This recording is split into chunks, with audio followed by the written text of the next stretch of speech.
சேலத்தில் நடைபெற்ற திமுக இளைஞரணியின் மாநாட்டில் நிறைவேற்றப்பட்டுள்ள 25 தீர்மானங்கள் குறித்து தற்போது விரிவாக பார்க்கலாம்.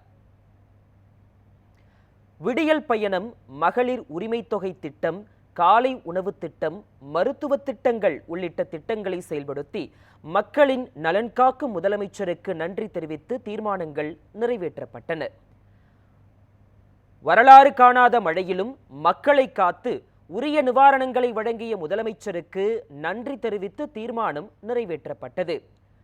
உலக முதலீட்டாளர்கள் மாநாட்டை வெற்றிகரமாக நடத்தி முதலீட்டாளர்களின் முதல் முகவரியாக தமிழ்நாட்டை மாற்றிய முதலமைச்சருக்கு நன்றி தெரிவித்து தீர்மானம் நிறைவேற்றப்பட்டது. உலகளாவிய விளையாட்டுப் போட்டிகளில் பதக்கம் வெல்லும் வகையில் தமிழர்களை ஊக்குவிக்கும் பயிற்சிகளை திமுக இளைஞரணி முன்னெடுக்கும் என தீர்மானம் நிறைவேற்றப்பட்டது. தமிழ்நாட்டில் 22 மாணவர்களின் உயிர்களை பழிவாங்கிய நீட் நுழைவுத் தேர்வை முழுவதுமாக ஒழிக்கும் வரை ஜனநாயக முறையிலும் சட்ட ரீதியாகவும் போராட்டங்களை தொடருவோம் என சூளுரைத்து தீர்மானம் நிறைவேற்றப்பட்டது. தமிழ்நாட்டின் கல்வி கட்டமைப்பை சிதைக்கும் நோக்கில் குலக்கல்வி முறையை புகுத்தும் தேசிய கல்விக் கொள்கையை எதிர்த்து போராட்டங்களை முன்னெடுப்பது என்றும் தீர்மானம் நிறைவேற்றப்பட்டது.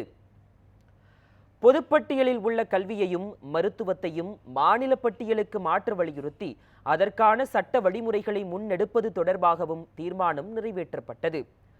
ஆளுநரின் தன்னிச்சையான போக்கால் உயர்கல்வி, ஆராய்ச்சி கல்விகள் பாதிப்பிற்குள்ளாவதை தடுக்க முதலமைச்சரே பல்கலைக்கழக வேந்தராக செயல்படும் தமிழ்நாடு அரசின் சட்ட முன்வடிவை நிறைவேற்ற வலியுறுத்தி தீர்மானம் நிறைவேற்றப்பட்டது. அது மட்டுமல்லாமல் பாஜக ஆட்சி இல்லாத மாநில அரசுகளை செயல்பட விடாமல் தடுக்கும் ஆளுநர் பதவியை நிரந்தரமாக அகற்ற வலியுறுத்தியும் தீர்மானம் நிறைவேற்றப்பட்டது. தமிழ்நாட்டில் உள்ள மத்திய அரசு சார்ந்த நிறுவனங்கள், அலுவலகங்களில் தமிழ்நாட்டு விண்ணப்பதாரர்களுக்கு முன்னுரிமை அளித்து பணி நியமனம் செய்ய வலியுறுத்தியும் தீர்மானம் நிறைவேற்றப்பட்டது. மாநிலங்களின் அதிகாரத்தை பறிக்கும் மத்திய அரசுக்கு கண்டனம் தெரிவித்தும் சுயாட்சி தீர்மானத்தின் அடிப்படையில் மாநிலங்களுக்கு அதிக அதிகாரங்களை வழங்க வலியுறுத்தியும் தீர்மானங்கள் நிறைவேற்றப்பட்டன.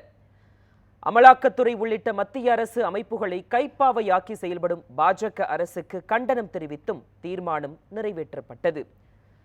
நாடாளுமன்ற உறுப்பினர்களை இடைநீக்கம் செய்து ஜனநாயகத்தின் குரல் வளையை நெரிக்கும் மத்திய அரசின் சர்வாதிகார ஆட்சியை வீழ்த்த உறுதியேற்று தீர்மானம் நிறைவேற்றப்பட்டது. அதேபோல இந்துக்களின் உண்மையான எதிரி பாஜக தான் என்பதை அம்பலப்படுத்தி மத்திய பாஜக ஆட்சியை வீழ்த்த முன்கள வீரர்களாக திமுக இளைஞரணி செயல்படும் என்றும் தீர்மானங்கள் நிறைவேற்றப்பட்டன. அது மட்டுமின்றி 2024ஆம் ஆண்டு நாடாளுமன்ற தேர்தலில் தமிழ்நாடு, புதுச்சேரியின் அனைத்து தொகுதிகளிலும் திமுக கூட்டணியின் வெற்றியை உறுதி செய்து ஆட்சி மாற்றத்தை ஏற்படுத்துவோம் என சூளுரைத்து இளைஞரணி மாநாட்டில் தீர்மானம் நிறைவேற்றப்பட்டது.